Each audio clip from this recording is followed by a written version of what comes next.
4 राज्यों की 16 राज्यसभा सीटों के लिए हुए मतदान के नतीजे आ गए हैं। कहीं पर बीजेपी को झटका लगा है तो कहीं कांग्रेस को। महाराष्ट्र में बीजेपी ने अच्छा प्रदर्शन किया तो कांग्रेस ने राजस्थान में, वहीं हरियाणा में कांग्रेस के अजय माकन को हार का सामना करना पड़ा, जबकि निर्दलीय उम्मीदवार कार्तिकेय शर्मा को जीत मिली। यह रिपोर्ट देखिए। आखिरकार 4 राज्यों की 16 राज्यसभा सीटों पर हुई वोटिंग की मतगणना शनिवार तड़के तक पूरी हो ही गई। सबसे आखिर में महाराष्ट्र के नतीजे आए। महाराष्ट्र में बीजेपी को जहां 3 सीटें मिली तो वहीं शिवसेना, कांग्रेस और एनसीपी ने एक सीट पर जीत दर्ज की। हरियाणा में कांग्रेस को बड़ा झटका लगा, जहां वरिष्ठ नेता अजय माकन को हार का सामना करना पड़ा।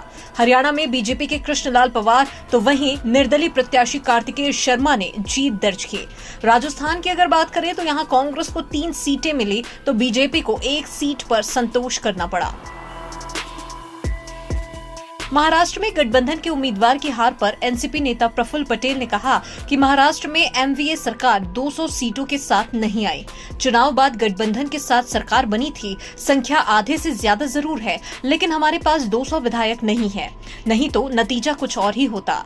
एनसीपी प्रमुख शरद पवार ने कहा कि चमत्कार इसलिए हुआ क्योंकि बीजेपी के देवेंद्र फडणवीस निर्दलीय उम्मीदवारों को अपने पक्ष में करने में कामयाब रहे, जिससे सारा फर्क पड़ा, लेकिन यह सरकार की स्थिरता को प्रभावित नहीं करेगा। वहीं हरियाणा में राज्यसभा चुनाव में क्रॉस वोटिंग करने वाले कुलदीप बिश्नोई को सीडब्ल्यूसी की सदस्यता से हटा दिया गया है और उन्हें पार्टी से निलंबित भी कर दिया गया है। विधानसभा से सदस्यता रद्द कराने के लिए अध्यक्ष को खत भी लिखा गया था। कांग्रेस नेता अजय माकन की हार के बाद कांग्रेस विधायक कुलदीप बिश्नोई ने कहा कि मेरे पास सांप को कुचलने की भी क्षमता है, सांपों के डर से जंगल नहीं छोड़ूंगा। इधर पार्टी ने कुलदीप बिश्नोई को कांग्रेस ने पार्टी के सभी पदों से हटा दिया।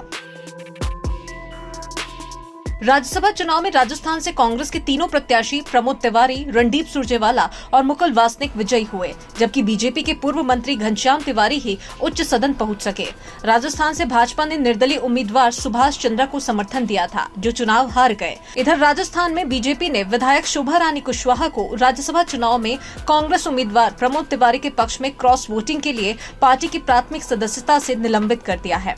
उन्हें 7 दिन में स्पष्ट करना होगा कि उन्होंने विप के खिलाफ वोट क्यों किया। कर्नाटक में राज्यसभा की 4 सीटों पर वोटिंग हुई। यहाँ बीजेपी को 3 और कांग्रेस को 1 ही सीट मिली। एचडी देवगौड़ा की पार्टी जेडीएस को कोई सीट नहीं मिली। भारतीय जनता पार्टी से केंद्रीय वित्त मंत्री निर्मला सीतारमण, दक्षिण के चर्चित अभिनेता जग्गेश और लहर सिंह सिरोया को जीत हासिल हुई है। वहीं कांग्रेस की ओर से पूर्व केंद्रीय मंत्री जयराम रमेश को जीत मिली।